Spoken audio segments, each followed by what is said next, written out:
All right then, guys, we'll get going. Yeah, thank you for everyone who's jumped on today and joined us for this webinar on our new launch in Manchester, Salford Quay, Furness Quay, the name of the development that we're going to be covering today. And I think, yeah, it'd be sort of slightly remiss of me to not mention the whole wider Manchester story. So we will cover that as well as the Salford Quays regeneration project that we've got. Yeah, so my name is Eamon Carpenter. I'm one of the senior property specialists here at GetGround. I've been in the industry for coming up to 10 years and been able to help clients grow their portfolio throughout that time and create wealth through the property market. Manchester is a market that I'm very familiar with and worked with for many years now, and it's proven to be one of the best investment areas for our customers and their portfolios. So yeah, in case you jumped on here without a concept of who GetGround are and what we do, we are essentially an all-in-one property investment platform. And what that means is we can help you with every point of your investment journey from start to finish, essentially. And our goal, our aim, is to make property investment as profitable, but as simple as possible for our customers. And by bringing everything under one roof onto the platform, we aim to do that. So we can help you with mortgages, we can help you with company accountancy, lettings and management, finding property, landlord insurance, and pretty much everything that's required. We are market leaders in the UK property market. We've transacted on over £1 billion worth of UK property. We currently have an active database of over 30,000 customers, but a larger database of property investors around 80,000, which we can also help you when you exit your investment and go out to that database. We've got a large network of partners as well, which you get access to if you did become a customer of ours, which include mortgage brokers, accountants, tax specialists, and a host of other partners that we work with. We have a presence internationally, so we have our head office where I'm based in the UK, in London, Waterloo. But we've got offices across the world in Hong Kong, Singapore, Dubai, and also the Philippines. We are completely regulated. We have a good Trustpilot review score as well, so please do jump on there and have a look at our review platform. So yeah, the development that we're going to be looking at today is called Furness Quay, which is in Manchester and sits in the heart of Salford Quays. And as I said, Salford Quays is part of the Manchester story, so it would be remiss of me to not speak about, the broader Manchester investment story before we get into the location in a bit more detail. So yeah, I started presenting Manchester property or the investment case of Manchester to my client base roughly around 10 years ago, and it was mainly the city centre that we were focusing on at the time. And the reason why is we saw, we follow data, we follow certain indicators, and we saw all of the indicators in that Manchester market that tells us there would be good growth. So we were seeing, good population growth, good economy growth, large levels of inward investment taking place, growing university populations, etc. And I remember at the time, quite a lot of customers were quite sceptical about the city and its growth potential. They still associated it with being quite industrial, as it was early in its regeneration, and many of those customers did come back and invest into Manchester, but just a few years later. And the catalyst of the Manchester market, it was around 2010, 2012, I think it was in between those. Off the back of the financial crisis in 2008, a Conservative government put together a strategic plan that set out to reduce the gap, that historically had existed between the richer south and the poorer north, as they put it. And what they called it was the Northern Powerhouse Scheme, the Northern Powerhouse Project. And it was a long-term project that set aside billions of pounds of government funding to essentially improve infrastructure, build educational hubs, improve connectivity between the north and the south, but also between the north as a whole. And today where the market is, where the north is a much better connected, a much stronger infrastructure than it was 12 years ago off the back of that.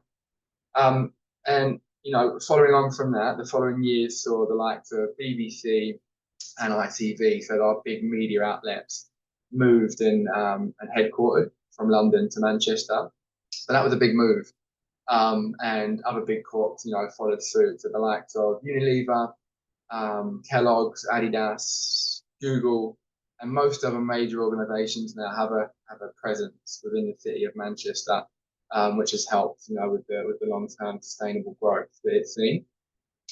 So yeah, essentially, the growth, the landscape, the city as a whole has changed drastically over the last 10, 15 years. But also alongside that, so is the investment outlook and the strategy of how we now look at Manchester. And although the city centre, it still offers great value, it's still a good investment case. It's a very rentable and sellable, asset if you acquire property in the city centre. There is an argument now that you're paying a premium for what's become a saturated market. And our approach here at GetGround for our customers is great value. So what we're looking for is a threefold return. We're looking for strong rental yields between typically 6 and 8% is where we want to be. We're looking for long-term growth potential, market-beating growth, and a level of equity from day one, which brings us nicely onto why we've targeted Furness Quay that sits in Salford Quay, just to the west of Manchester, because we believe that's where the next wave of growth is set for, and where we can still negotiate really good value and high yields. So this is the network, the tram network that I've brought up now.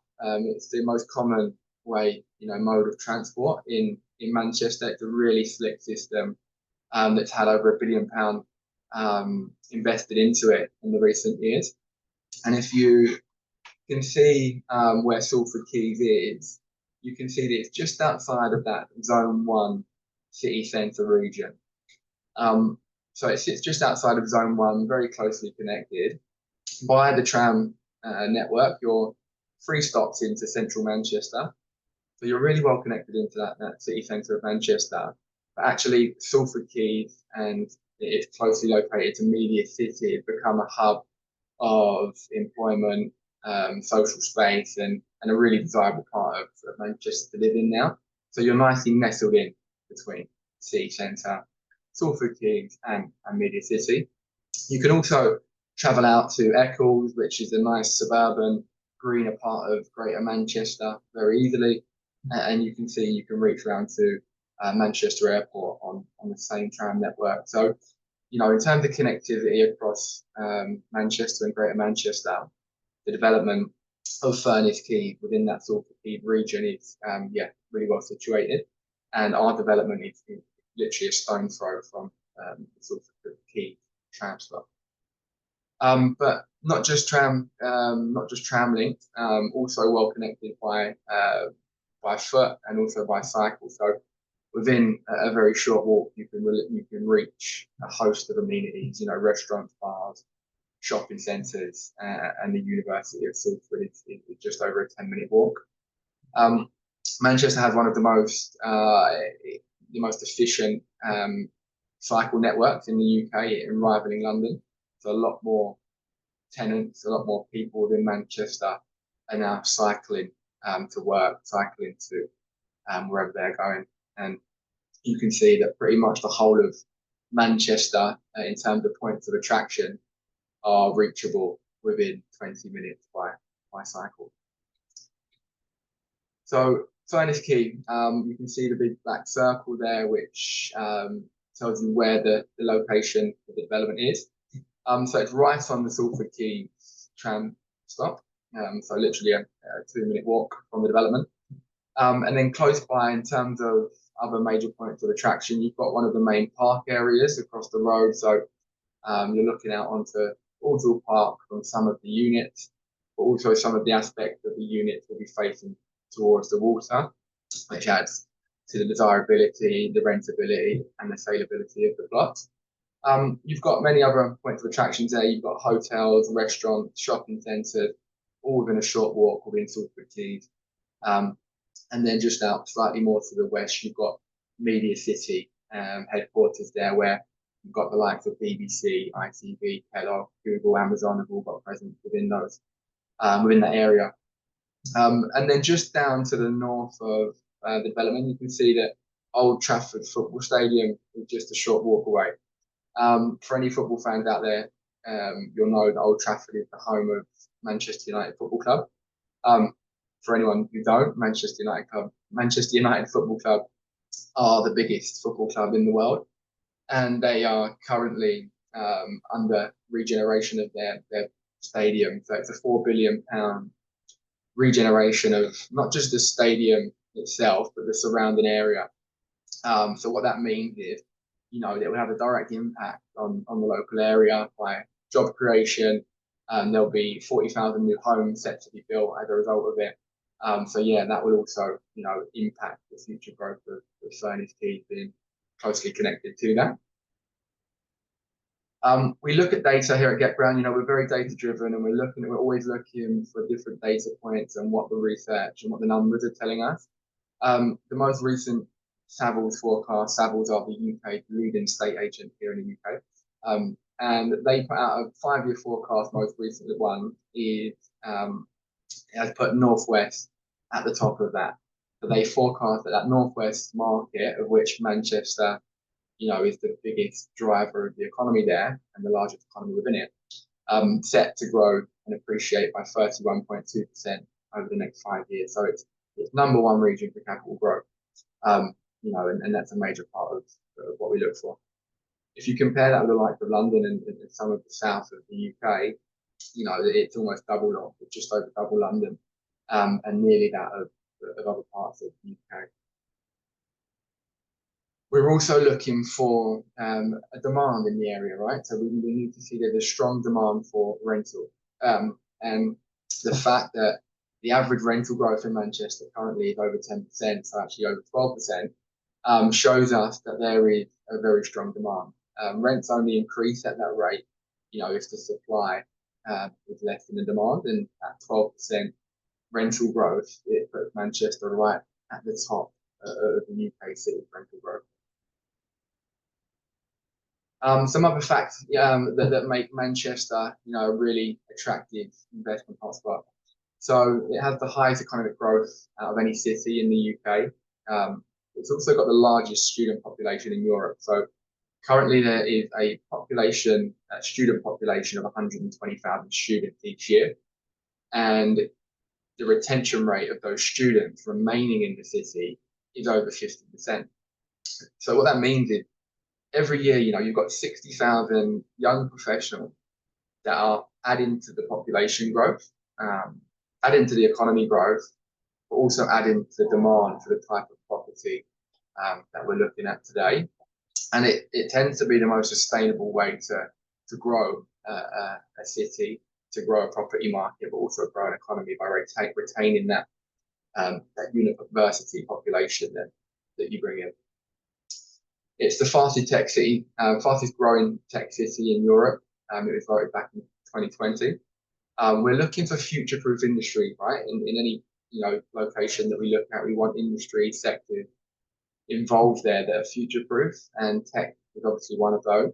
But so is finance, legal, media, advanced manufacturing, and life sciences, which also have a big presence within Manchester region.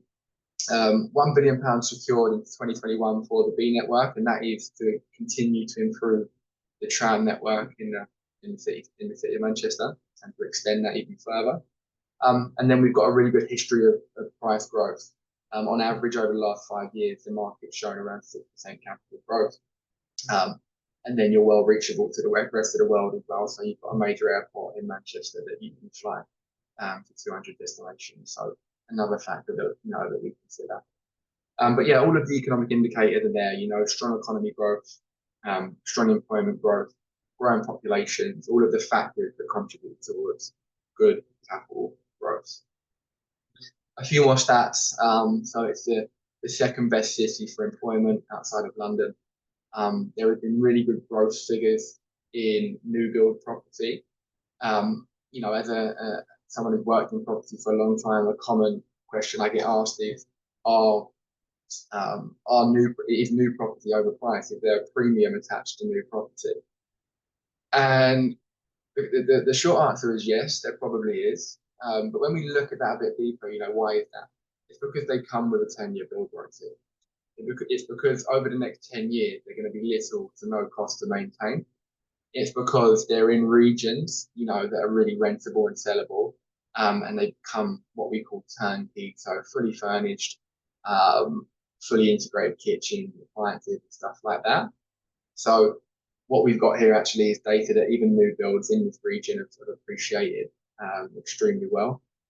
And then you've got the second largest economy in the UK and a large population at 2.75 million in Greater Manchester. So more specifically, into Salford Quay, the media city. And naturally, what happens in any city centre is that the prices rise, the yields fall as a result of that, and the money ripples out to the next undervalued area in that city. The same principle applies to London, right? The prices in central London went up. That rippled out to, first of all, West London, but now the whole of London and anything really within sort of just kilometres has benefited from that ripple effect of being closely connected to London. And Salford Quay is just to the west of Manchester, and as a result, directly benefited from being closely connected and that ripple effect. But on its own, it stands alone as a major hub, a major economy driver within Manchester. And the reason for that being is there is a host of major employers that are situated in that media city and Salford Quays region. So you've got the likes of Ericsson, Microsoft, so a big tech presence there. You've got ITV, Doc10, and BBC, who are big media companies or massive media companies with thousands of employers. And then we've also got the likes of Unilever, Siemens, Kellogg's, Amazon. So between them,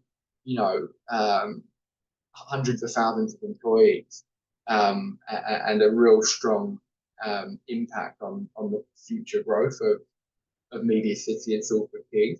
And what you get in Salford Quay, like I said, compared to where we were looking at previously for our customers in Manchester city centre, maybe more central to Piccadilly Station, Victoria, and Deansgate, is naturally, day one, you're buying in with a nice high yield, which we can achieve at around 6 to 8% in this development. But also you're buying in at a lower price point. So you're obviously, you've got more room for growth, more scope for growth over the next 5-10 years. Whereas the Manchester city centre market, there will become a time where that market turns from what we call a mid-market, which it is now. It's been through really good levels of growth. It's at the middle point, into an established market where the growth will start to plateau. What we see Salford Quays and Media City being is more of an emerging to mid-market. So you can buy in earlier in the growth, maximise from longer term appreciation, but benefit from the high yields day one. So yeah, the threefold return that we're looking for, the yield, the growth, and also the equity, is all built in for the development that we've taken on here in Salford Quays, and why, in my opinion, you would be better situated here in something closer to central Manchester now. But like I said, central Manchester is still a good investment, very rentable and sellable. But if we're looking for value and long-term growth potential, we would lean more towards this market that's earlier in its growth. The development itself, so it completed, a bit of a backstory about the development. It completed 3 years ago by the Latimer Group, who are part of Clarion Housing, so a nationally recognised home builder who have been in the industry for over 30 years.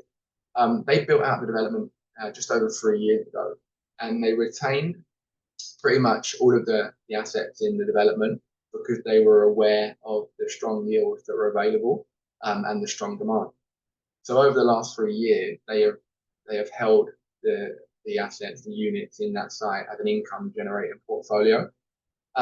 Now what they're looking to do is sell off some of the units, and we've committed to a number of units within that development because we saw great value at the price point.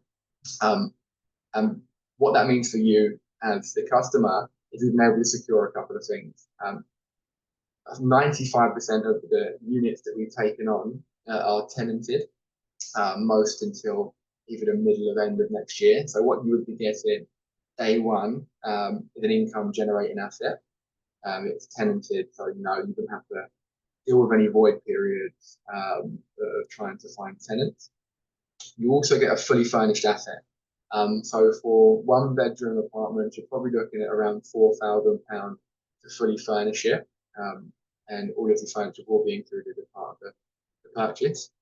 For two bedrooms, you're probably looking at around 5,000 to 6,000 for the full furniture as well. So on top of the investment case that we've already covered, the yields that are available and the growth potential, we've also been able to add it extra incentive of having a tenant asset from day one, but also a fully furnished asset. The development, although 3 years old, still comes with a 12-year build warranty as well. So anything structural, any issues around boilers, any structural issues, if there were any, you're covered for the next 12 years. Which again brings me back to why people like newer property, and why our customers tend to be more suitable for it. A lot of our customers tend to be investors and not landlords. What that means is they don't want to be hands-on, they don't want to be managing the property themselves, and they don't want to deal with, the common headaches that may be associated with being a landlord. When you buy a newer property, over the next 10, 12 years that this is going to require very little maintenance cost, very little management on your side, but also you're going to have a good quality tenant. It's going to be very rentable, low void period because it's new, and therefore it's going to consistently provide you that income that you're looking for. And you can see these are actual images of one of the flats that we've got there. So it's a really good spec. It's what we call Gold Plus Standard, fully integrated kitchens with Bosch appliances, dishwasher, oven and washer machine. You've got wooden flooring throughout, carpet in the bedroom. You've also got fully, tiled bathrooms, integrated bathroom units. You've got built-in wardrobes as well, which is another, sign of a good developer. So yeah, a really good product, a really rentable and sellable product in the heart of a key growth area in Manchester. And the numbers, so we've got a selection of 1 beds and 2 beds. The 1 beds, we actually done a pre-launch to some existing customers yesterday, and quite a few of the 1 beds were reserved on that pre-launch to our VIP customer base. We do still have quite a lot of units available within our allocation. So we've got 1 bedroom and 2 beds available. 1 bed started from 178 to 178,000 with yields of circa 7%. The 2 beds start at 268. Yield slightly lower, but what I'd say is 2 beds, if you look at data historically, 2 bedroom apartments typically provide a better capital growth than 1 beds. 1 beds tend to have a higher yield. However, the return on, the growth tends to be better on 2 bedroom units. And if my customers have budget for 2 beds as well as 1 bed, I would typically advise to go down that 2 bedroom route. What a lot of tenants do now is, split the rent up. You might find 2 friends that partner together and split the rent down the middle, and it makes it a much cheaper rent income for tenants. But yeah, some other key stats is that it's a 992-year lease, so it's a really long lease, practically a freehold, what we call it, a practical freehold. 12-year build warranty, a low service charge, which again is something that we consider in our analysis, in our due diligence on taking developments on. It's by a reputable developer. That's all really important as well into when we take on any development. We really do go further. We go above and beyond in terms of due diligence to make sure we're working with very good developers to make sure we're working with cash rich, fully funded developers, and also working in good locations. So we really do stress test the model. Every development we take on will run through a development pricing model to make sure there's good value in the pricing that we've been offered. So yeah, so to recap, it's a high yielding investment from day one, tenanted and income generating straight away. It's in a market, in a region in Manchester we see best performing for capital growth over the next 10 years.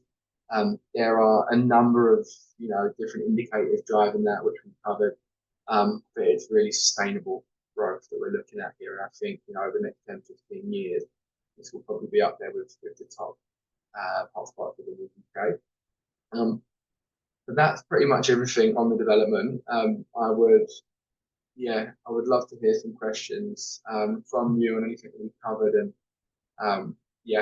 I'll get back to any questions that are posted on the group, on the chat. Sorry.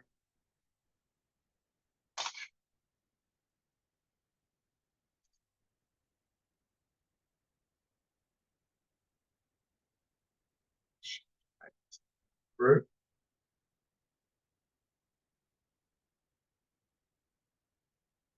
Few there, so we'll get started. First one, does Manchester have better ROI than bigger cities like London?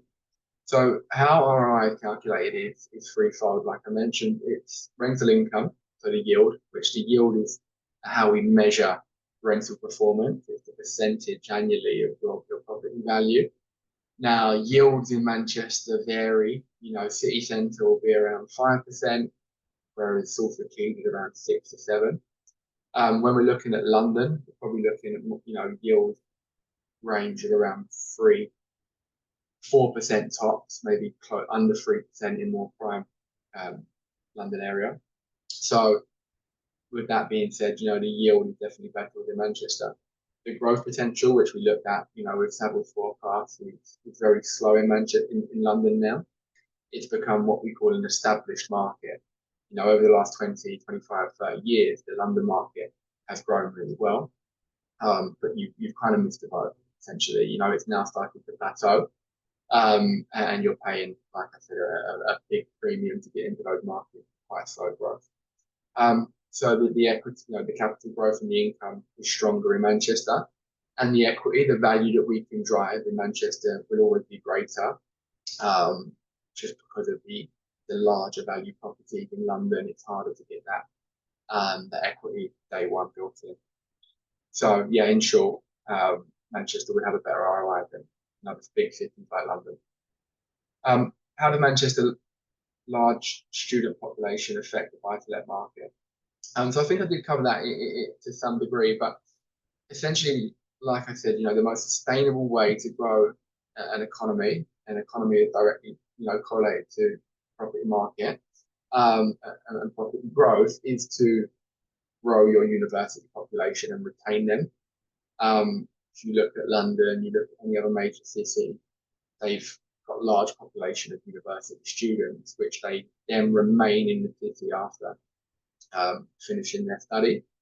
And the reason why more and more people are remaining in Manchester is, threefold.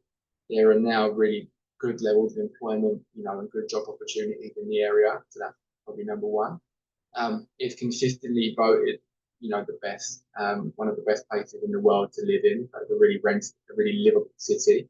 But also the cost of living, when you compare it to London, you can go and get pretty much the same wages and employment contracts in the companies that I've mentioned, but the cost of living in Manchester is far less than London, so just making it an all-round more attractive place to live. I've had quite a few friends who have moved from London over the last few years, and they definitely don't regret it. They're loving life in Manchester. What are the major running costs beyond mortgage and tax that investors should budget for? For example, service charge or ground rent?